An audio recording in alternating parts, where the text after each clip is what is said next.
Bonjour, bienvenue à Parlez-vous Cinéma, l'émission cinéma de la 39e édition du Festival international du film d'Amiens. Deux plateaux en direct chaque jour pour accueillir des invités, des acteurs, des comédiens, des réalisateurs. Une émission que vous pourrez retrouver en direct sur la page Facebook du festival et en replay chaque jour sur la chaîne YouTube du festival. Pour cette première émission, nous sommes ravis d'accueillir Ishtar Yassine Guiterres. J'ai bien prononcé? Très bien, excellente, Donc, Olivier. réalisatrice costaricaine, mais pas seulement, puisque vous avez aussi d'autres nationalités. Oui, je suis costaricaine, costaricienne, chilienne et irakienne. Et vous venez donc à Amiens pour présenter votre film Dos Fridas, qui est en sélection sur la compétition long métrage. Alors, pour expliquer en deux mots le film Dos Fridas, c'est un film qui retrace les liens étroits qu'il y a eu entre l'artiste mexicaine Frida Kahlo et son infirmière, qui était proche d'elle dans les dernières années de sa vie, qui était Judith Ferranto. Judith Ferretto, oui. Ferretto. Exactement. Elle était costaricienne aussi. Et elle était l'infirmière de Frida Kahlo, après de Diego Rivera, son mari, aussi un peintre. Et après, elle a vécu une expérience d'incorporation du personnage de Frida. Oui. Et alors, quand j'ai rencontré le personnage de Judith, je voulais savoir pourquoi. Qu'est-ce qui s'est passé? Pourquoi elle a incorporé le personnage de cette peintre? Alors, c'est pour ça que j'ai commencé une longue investigation pour écrire les scénarios. Mais premièrement, j'ai découvert Frida Kahlo quand j'avais 15 ans et j'adorais sa peinture et aussi ça m'a impressionné beaucoup sa vie. Et alors, pourquoi? Parce que nous les femmes, on a besoin de rencontrer aussi des artistes qui nous aident à rencontrer notre voix et notre forme d'expression. Alors, une très bonne nouvelle que vous avez appris hier soir, ce très beau film a reçu donc 4 distinctions dans un festival donc, qui était au Guatemala. Est-ce que vous pouvez nous en parler? Oui, je suis très émue parce que hier soir, ils ont donné les prix dans le festival Icaro. C'est le plus important festival qu'on a à l'Amérique centrale. Alors, on a reçu le prix meilleure réalisation, meilleure direction de photo, meilleure direction d'art et meilleur film de l'Amérique centrale. Alors, on est très contente. Félicitations. Merci beaucoup. Alors, Ishtar, vous nous avez parlé un peu. Il y a eu d'autres films biographiques sur justement Frida Kahlo. Pourquoi vous avez choisi, vous aussi, de travailler sur ce film et de faire un film à nouveau sur Frida? C'est absolument un autre angle, mon film, une autre proposition différente. Alors, ils ont fait un film, Paul Leduc, le réalisateur mexicain, qui s'appelle Frida Naturaleza Viva. Après, le film de Hollywood avec Salma Hayek. Mais je trouvais qu'on avait besoin d'un autre regard. Alors, pourquoi?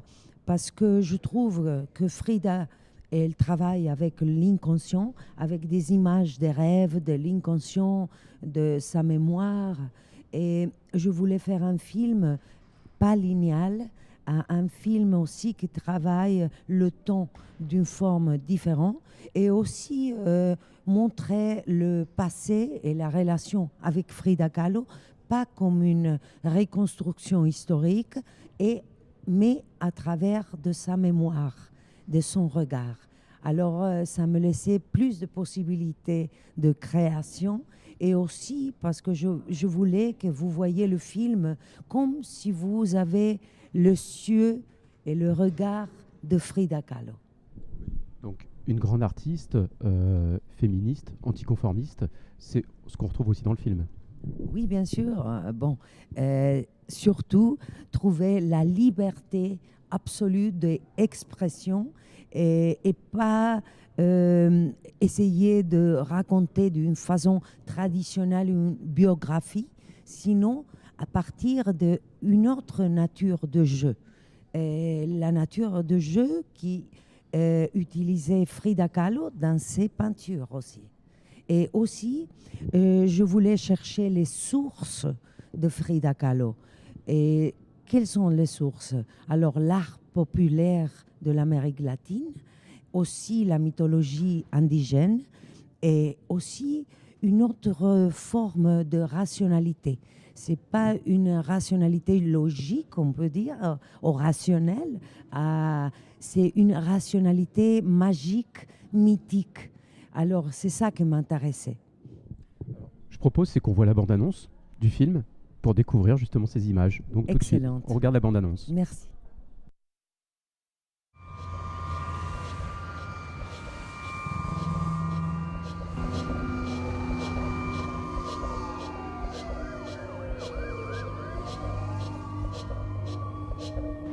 Sufriste un accidente grave. Un automóvil subió a la banqueta donde caminabas.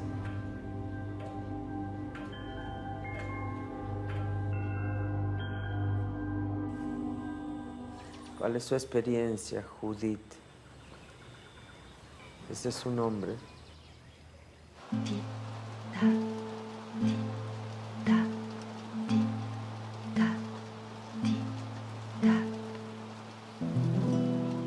Es un aguacero que viene ahí nomás.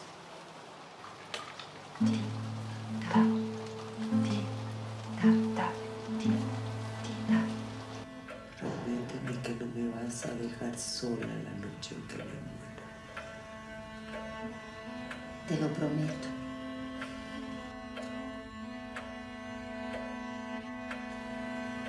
¿Por qué dejo sola, Frida?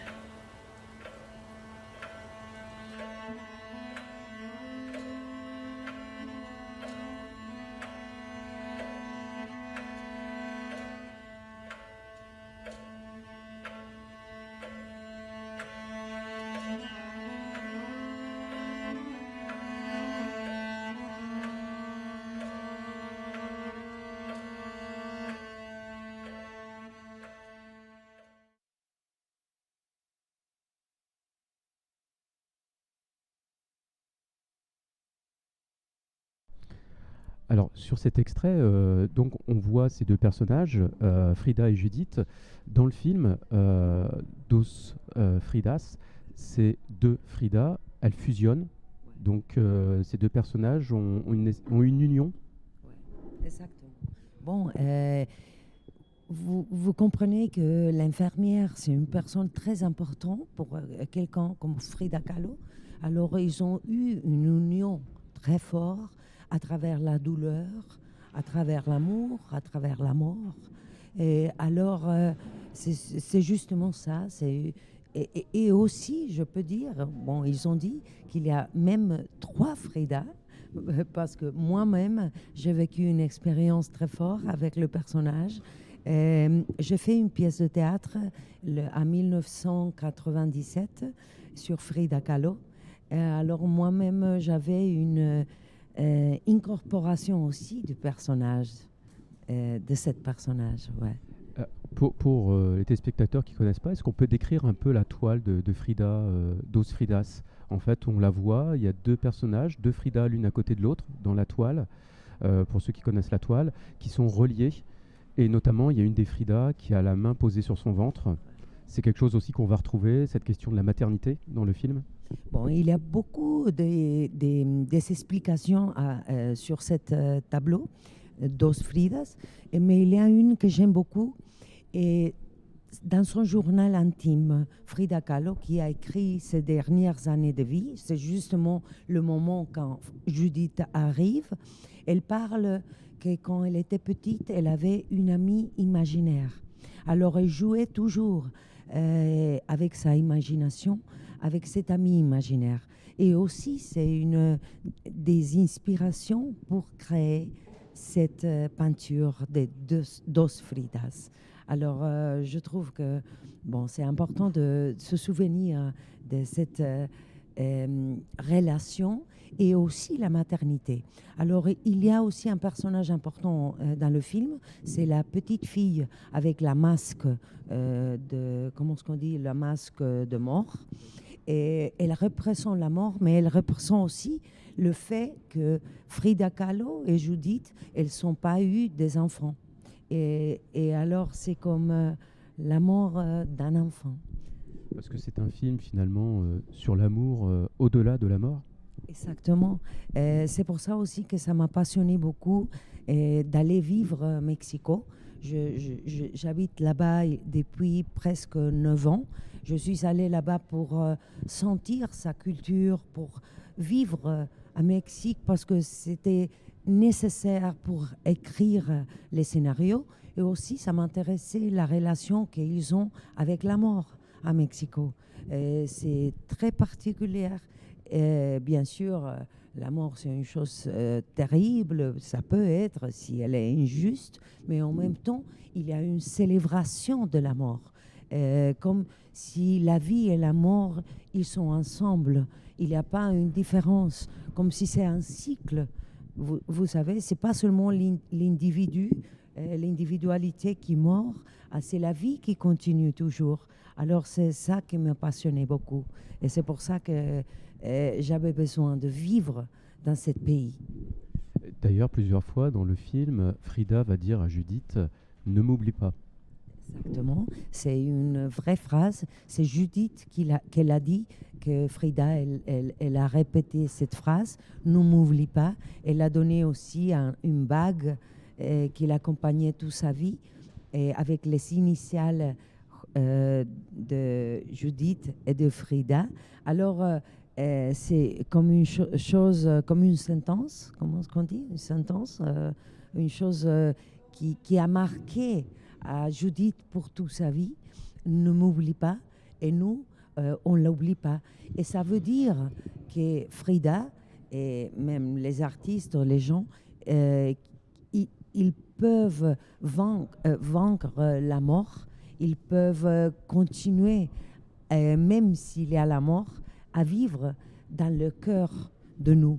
Et Jean Cocteau, il disait une phrase très importante, il disait que la mort existe, mais dans le cœur des gens. Alors, si Frida, il reste dans notre cœur, si Judith, il reste, c'est-à-dire que la mort, elle n'existe pas. Alors, vous venez de parler de la bague que Frida va remettre à Judith. Ça me permet de faire une transition vers la lumière du film, puisqu'il y a une séquence, cette séquence où elle lui remet la bague, qui est absolument magnifique en termes de lumière, puisqu'elles sont toutes les deux sur un lit, allongées sur un lit. Ça m'a fait penser un peu à la lumière de In the Mood for Love. Voilà, on est dans les sombres, mais en même temps, il y a beaucoup de couleurs pastel qui entrent dans le film. C'est un gros travail de lumière que vous avez fait, qui est vraiment magnifique. Oui, merci beaucoup. C'est un grand travail dans la proposition esthétique du film. J'ai travaillé beaucoup. Il y a une grande investigation de couleurs et aussi la lumière pour arriver. Qui est dans l'œuvre de Frida. Bien sûr. C'est ça, hein. Oui, je voulais que le film, ils sont comme des peintures vivantes et créer aussi un univers, pas essayer d'imiter la vie, à créer vraiment une vie dans le film. Plutôt que raconter une histoire, évoquer des sentiments et créer un univers. Alors je trouve que les réalisateurs, ils ont beaucoup de chemins, mais il y a un chemin qui c'est raconter des histoires et un autre c'est créer ou essayer de créer un poème visuel, un poème sensoriel, avec le son aussi, avec la musique. Et je veux dire qu'il y a beaucoup des éléments réels dans le film d'une investigation. Par exemple, la phrase « Ne m'oublie pas, il existe » et aussi des interviews, des lettres, j'ai trouvé entre Frida et Judith. Alors, il y a une base historique, mais après, c'est l'imagination. Je crois que l'imagination, c'est un des plus importants éléments dans le cinéma. Pas seulement l'imagination avec le réalisateur, mais aussi les spectateurs. Parce que je trouve que chaque spectateur peut créer son propre film. Et d'ailleurs, vous parlez de poésie, votre film est poétique. Et d'ailleurs, il y a des choix de mise en scène qui montrent cette poésie. Je pense à une séquence du début où c'est l'accident de Judith et on est à l'extérieur sur l'accident et la caméra entre et on continue sur son opération et on arrive jusqu'à sa convalescence avec un plan d'ailleurs assez incroyable de Judith qui est debout dans le lit. En fait, le lit est à la verticale. Ou encore une autre séquence qui doit être plus tard dans le film où là, il y a une danse des ombres. Donc, et c'est des vrais choix de mise en scène poétique que vous avez fait. Oui, bien sûr. Et bon, l'inspiration, je ne sais pas si vous connaissez les ex-votos. Dans les ex-votos, par exemple, ils racontent une histoire dans une même image. Alors, vous pouvez voir, par exemple, un accident. Après, comme le personnage a été sauvé, après le personnage qui remercie parce qu'il était sauvé. Alors, je voulais raconter dans un seul plan des différents moments. Et c'est ça l'inspiration. C'est pour ça que je dis que l'art populaire m'a inspiré. Et aussi, ça se répète à la fin avec la table. Vous pouvez voir Judith dans un moment, dans un endroit, et vous la voyez dans un autre endroit. Et ça se répète comme une façon de exprimer cet art de l'ex-voto qui m'inspire, bien sûr, et qui a inspiré à Frida Kahlo avec ses peintures. Et on n'a pas encore parlé, mais Judith est interprétée par Maria de Medeiros, qui est absolument éblouissante dans le film. Comment elle est venue? Comment elle est arrivée sur le film? J'ai rencontré Maria de Medeiros à Brésil, dans un festival de Sao Paulo, La Mostra. Alors, elle a vu mon premier long-métrage qui s'appelle El Camino. Elle a beaucoup aimé. Après ça, on a été amis et on a été d'accord qu'un jour, on va travailler ensemble. Et bon, ça a arrivé avec ce personnage. C'était un honneur pour moi de travailler avec elle, un grand plaisir, parce qu'elle est une immense actrice et je trouve que son travail avec Judith Ferretto, elle est vraiment géniale. J'adore, je suis très contente que vous l'appréciez aussi. D'ailleurs, qu'on recevra dans cette émission dans quelques jours. Oui, elle va arriver après-demain, elle va être à la présentation du film. Et c'est génial pour la France parce que c'est une première française ici à Amiens. C'est un vrai un grand plaisir d'être ici, un honneur aussi. Et donc justement, le festival du film international du film d'Amiens a démarré, a commencé hier soir avec la cérémonie d'ouverture. Il démarre aujourd'hui. Quelles sont vos premières impressions? Bon, c'est émouvant. Je crois que la sélection, elle est géniale. Et je trouve que c'est un festival que je voulais venir il y a longtemps. Alors, c'est excellent. Aujourd'hui, je montre la première fois le film à 6 heures dans la petite salle à 18 heures. Et alors, vous êtes invités, bien sûr. Ce sera avec grand plaisir. Donc, le film Dos Fridas est en compétition dans la sélection long métrage. Il est diffusé, donc projeté ce soir à 18h au Petit Théâtre et il sera projeté à nouveau au Petit Théâtre mardi prochain. Nous, on se retrouve pour une nouvelle émission de Parlez-vous cinéma tout à l'heure. À cette occasion, nous recevrons l'artiste qui a conçu l'affiche du Festival du film d'Amiens, Pilar Albarracín, et nous pourrons échanger avec elle sur cette affiche que vous avez peut-être découvert du lit, de cette femme dans le lit avec un taureau. On se retrouve donc tout à l'heure. D'ici là, vous pouvez retrouver notre émission sur la chaîne YouTube et on vous dit à tout à l'heure et très belle journée. Merci beaucoup.